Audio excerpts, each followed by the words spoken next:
시청자 여러분 안녕하십니까? 헬로티비 뉴스 부산입니다.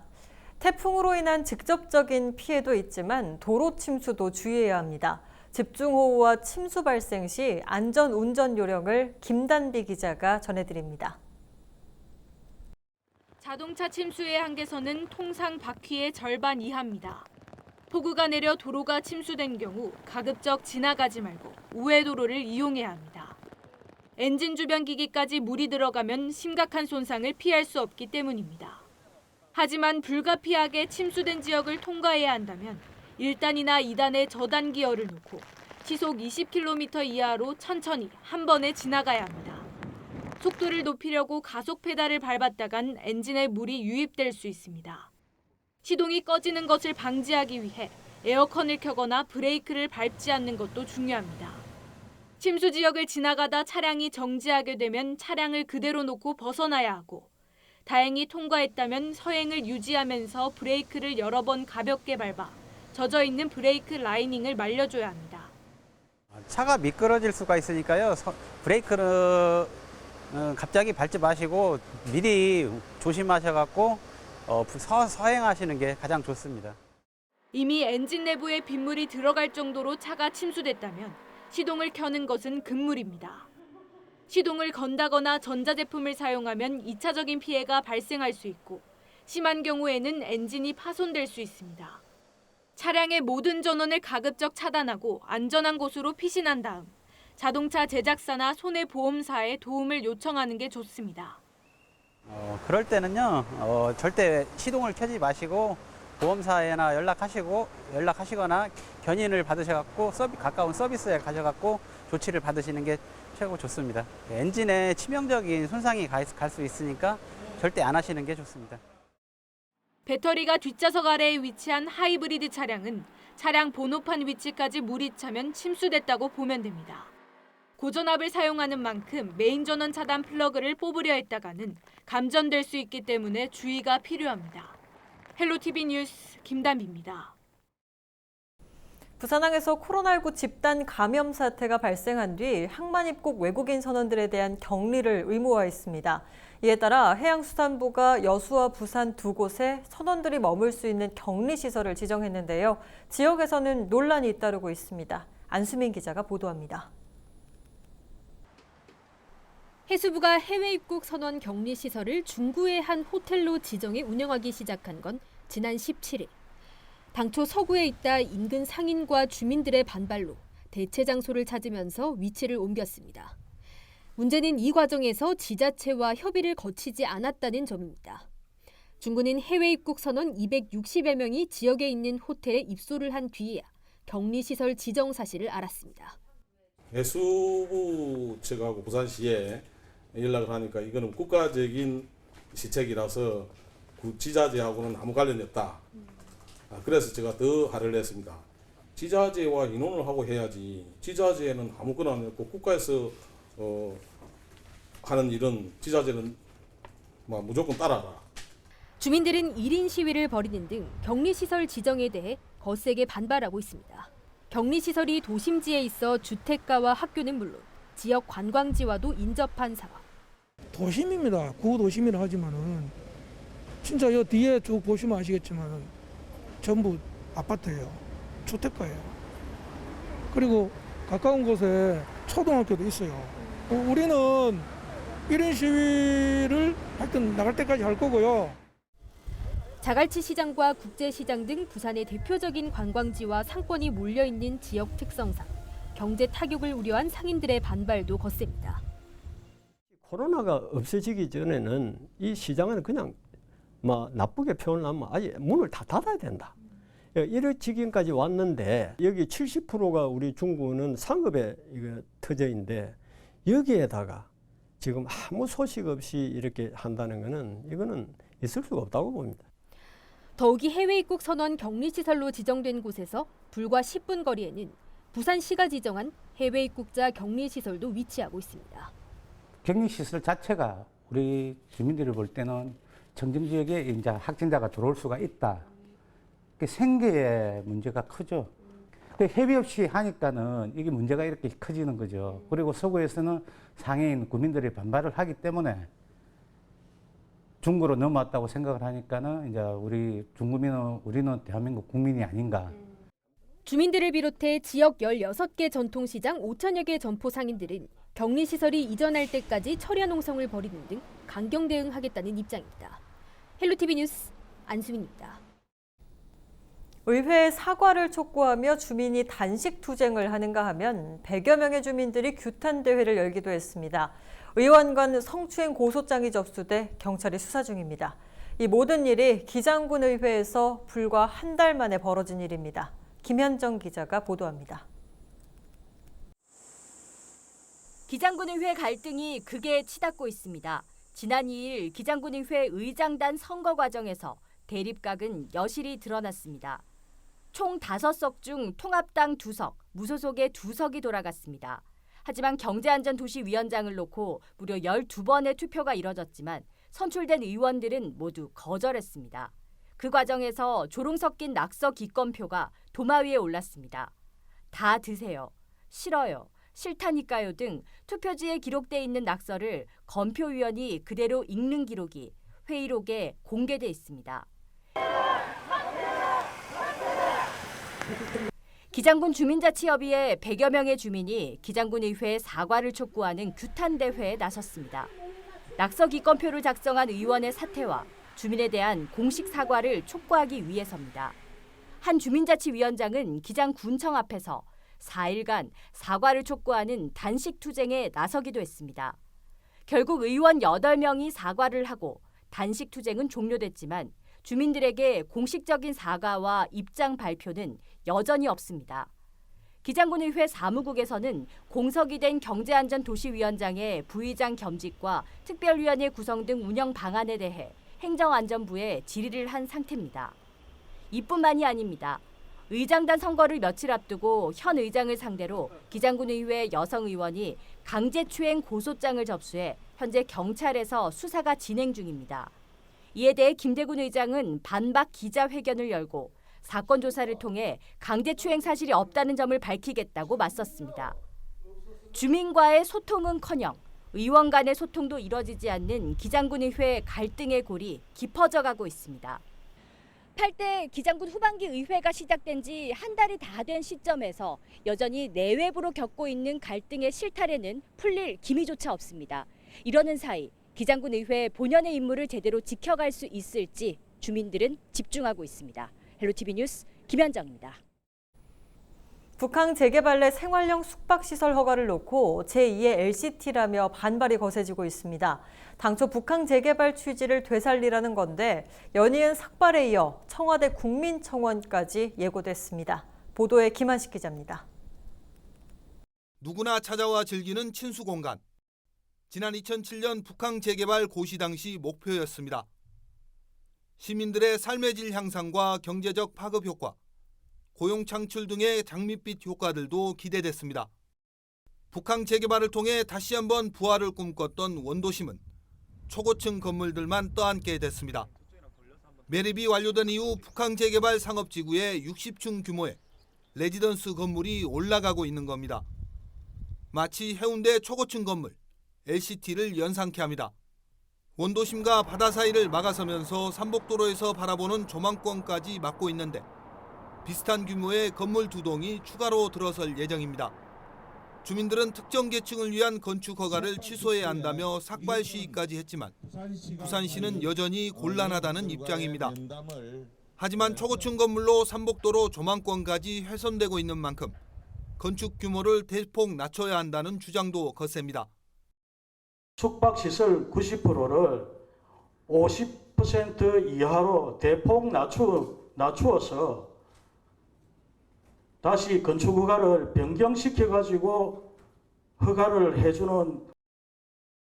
논란의 레지던스 건물이 들어서는 부지는 상업지구입니다. 당초 상업지구는 지역 주민들의 고용 창출 효과를 가져올 것으로 기대됐지만 결국 대부분의 부지에 고급 아파트가 들어서게 됐습니다. 이 때문에 제2의 LCT가 될 수 있는 만큼 당초 개발 계획을 지켜야 한다는 지적이 나오고 있습니다. 그 레지던스 호텔은 당초 이런 목적과는 사실 이제 바뀌었죠. 상업업무지구의 기능이 실종됐고 목적이 변질된 겁니다. 그래서 지금이라도 당시의 목적에 맞는 개발 계획이 되어야 할 것으로 보입니다.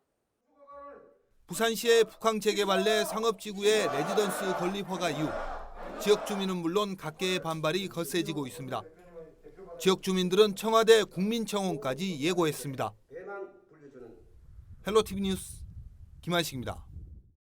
전국적으로 수돗물에서 유충이 발견됐다는 신고가 빗발치고 있습니다. 전국적으로 수돗물에서 유충이 발견됐다는 신고가 빗발치고 있습니다. 부산에서도 하루 사이 30건의 신고가 추가로 들어왔는데요. 정수장이 아닌 가정 내 싱크대나 물탱크에서 유입된 것으로 판단되고 있습니다. 그래도 시민들은 불안하고 걱정입니다. 차선영 기자가 취재했습니다.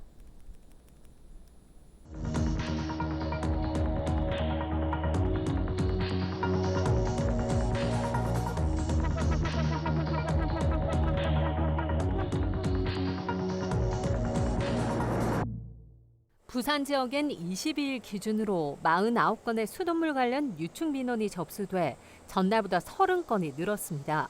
지난해 같은 기간 한 2건에 불과했던 유충 신고 건수가 인천 수돗물 유충 발견 소식에 급증한 겁니다.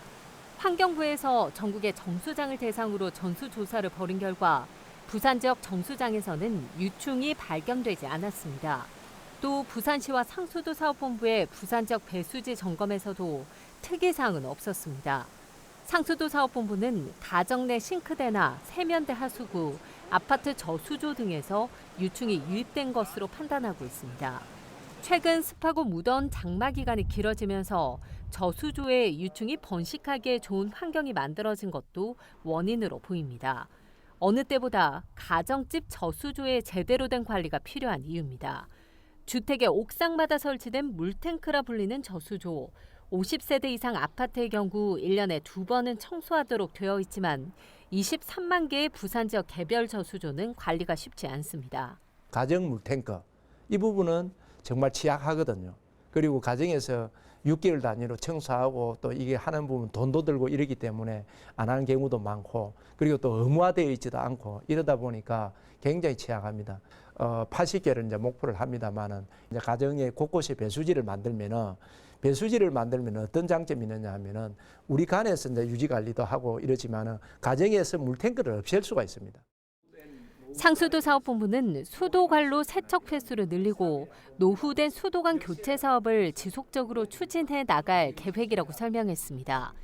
인천의 정수장에서 유충이 발견된 곳은 고도 정수 처리 시설인 활성탄 여과지, 물에 남은 오염물질을 제거하는 역할을 하는데 주기적인 세척이 중요한 시설입니다. 상수도 사업본부는 부산 지역 정수장에 대해서 역세척 주기를 5일에서 3, 4일로 줄이기로 했습니다. 헬로티비 뉴스 차선영입니다. 코로나19 확산에 더위까지 올 여름은 폐지를 수집해 생활하는 어르신들에게 더 힘겹습니다. 폐지 수집을 위해 끌고 다니는 손수레 무게만 50kg에 달하는데요. 금정구에서 이런 어르신들에게 경량 손수레를 전달했습니다. 차선영 기자입니다. 늦은 밤 허리가 굽은 어르신이 손수레를 끌고 도로가에 쌓인 폐지를 수거합니다. 좁은 주택가와 차도 할 것 없이 폐지가 있는 곳이면 가다 보니 위험한 순간도 많습니다. 무거운 손수레 폐지를 가득 모아 고물상에 가져가면 받는 돈은 2~3천 원 남짓. 코로나19 확산에 장마 기간, 올 여름은 더 힘이 듭니다. 이런 어르신들의 고단한 삶에 힘이 될 수 있을까? 금정구가 폐지를 수집해 근근히 생활을 이어가는 어르신들에게 가볍고 안전한 손수레를 전달했습니다.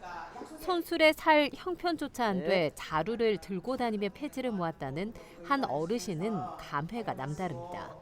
자루만 들고 다니고 막 이렇게 해가 종이를 주다 날라요. 그냥 막 종이만 주고 먹고 산다고 해서 너무 좋아갖고 눈물이 날 것 같아요. 전달된 손수레는 50kg 상당의 기존 손수레보다 28kg 가볍습니다. 손수레에는 눈에 잘 띄는 색을 입히고 위험할 때 누를 수 있는 벨을 설치해 폐지 수집 어르신들의 보행 안전도 지킬 수 있도록 했습니다. 또 계절적으로 여름이 다가와서 배지를 줍거나 그 무게 때문에 많이 힘드실 건데 어르신들을 위해서 뭔가 도와드릴 일이 없을까 고민을 하다가 맞다, 리어카를, 가벼운 리어카를, 안전한 리어카를 제공해드리면 어떨까라고 생각을 하게 됐고. 금정 안전 드림카의 탄생. 폐지 무게는 어쩔 수 없다 하더라도 어르신들의 삶의 무게라도 덜어주고 싶은 한 지역 기업의 배려가 있었습니다. 정을 나누고 배품이 또 살아가는 재미고 저 역시도 또 어려울 때는 살아왔기 때문에 조금이라도 사회에 환한 기분으로 내가 베풀면 저 자신이 행복해지니까. 한편 폐지 수집 어르신은 전국적으로 170만 명에 이릅니다. 헬로티비 뉴스 차선영입니다. 책과 유튜버의 합성어인 북튜버라는 단어가 있습니다. 소셜미디어 등에서 책과 관련된 영상 콘텐츠를 제작해 대중들과 소통하는 사람을 일컫는 말인데요. 책과 관련해 깊은 역사를 자랑하는 보수동 책방골목에서 북튜버 양성 사업이 추진되고 있습니다. 책방 상인들도 고객과의 소통을 위해 직접 북튜버 활동에 뛰어들었습니다. 안수민 기자입니다. 안녕하세요. 소니 책방 소니 손이정입니다. 저는 이 채널에서 독립 출판물에 관련된 책 소개를 할 건데요. 옛날 책 빌려갖고 만화방 밑에서 개업을 해서 직접 작업해. 투박하지만 진솔하게 책방을 소개합니다. 보수동 책방 골목 상인들이 직접 참여하고 만든 영상 제작물입니다. 온라인 1인 크리에이터의 활약이 두드러지는 요즘. 책방 골목 상인들이 일명 북튜버로 나서 새로운 소통 창구를 개척했습니다.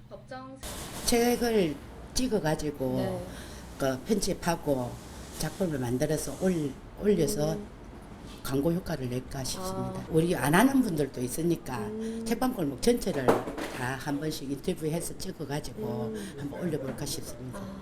역사와 향수의 장소지만 손님이 줄고 최근에는 관광객 발길까지 끊기며 존폐 위기에 놓여 있는 보수동 책방 골목. 일자리 창출과 연계한 북튜버 양성 사업이 침체된 골목에 활기를 불어넣고 있습니다. 개별 책방을 알리기 위해 상인들을 대상으로 영상 촬영과 제작, 홍보 기술 등 교육이 진행되는 한편 1인 크리에이터가 되고 싶은 사람들도 골목으로 모여들고 있습니다. 굉장히 부흥했던 인쇄 매체, 책, 독서, 중고서적 이것을 버무려서 새로운 형태의 신직업을 창출해낼 수 있다. 과거의 재현뿐만 아니고 새로운 형태의 부산만이 만들어낼 수 있는 문화적 창출지로서 역할을. 북튜버 양성 교육은 단순한 행정적인 지원을 넘어 책방 골목의 존립을 위한 자생력을 키우는 시도라는 점에서도 중요한 의미를 가집니다. 보수동 책방 골목이 지역의 전통과 문화 관광지로서 역할할 뿐만 아니라 책을 사고 파는 서점 본래의 기능과 침체된 지역 상권 회복에도 도움이 되기를 기대합니다. 보수동 책방 골목과 시민들 간의 새로운 소통 창구가 제대로 활성화되고 정착될 수 있기를 기대해 봅니다. 헬로티비 뉴스 안수민입니다. 세계적으로 각국의 교역과 수출입 물량이 줄어든 가운데 부산항의 물동량 처리 순위는 기존보다 한 계단 올라선 세계 4위로 나타났습니다.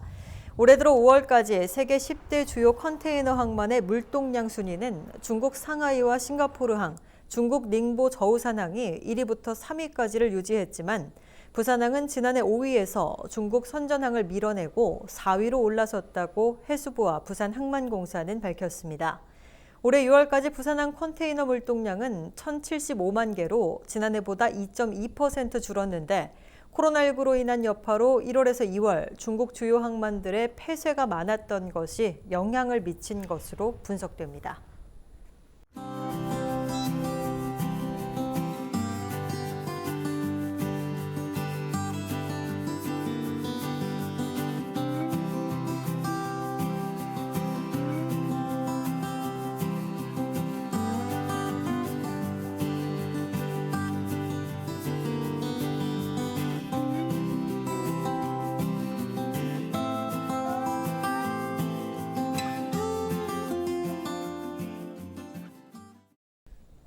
이상으로 뉴스 마칩니다. 저희는 언제나 지역 주민 여러분 곁에 있겠습니다. 고맙습니다.